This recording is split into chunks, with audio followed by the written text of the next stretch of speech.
What up, everybody? Welcome back to a quick video discussing with you guys about the Google Pixel 6a. And one of the questions that I kind of get frequently about my 6a is, did the battery get swollen or get destroyed? And as you guys can see, nope, it's in perfect, operable conditions.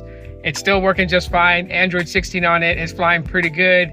Yeah, I use it as like a backup device, burner phone, etc., whatever you guys want to call it. But it's still performing, still doing pretty great. Cameras are pretty decent on this. And yeah, kind of, I miss this design. I mean, I know the Pixel 10 is pretty much this design, but not so much this design. If that makes any sense. I'm sorry I sound stupid right now.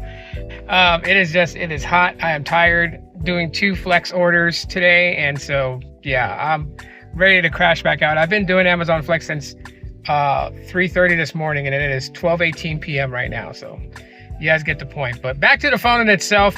I do, look at, you look at the display now. I mean, I've been spoiled by devices like the Pixel 9a and the Pixel 10 that have a higher brightness and direct sunlight and such. And so, yeah, I mean, I'll show you guys. As you guys can see in direct sunlight, the screen is on.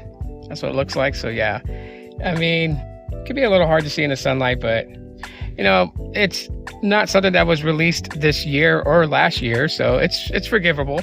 And so what I'll say is with the Pixel 6a is that it's still a pretty capable, pretty decent phone, even in 2025. I mean, you still can take pretty good photos with it. Of course, the Pixel 7a got the camera bump to 64 megapixels. This still rocks. I think it's like a 12.2 megapixel on the back, but it's still able to shoot pretty good thanks to Google's computational photography.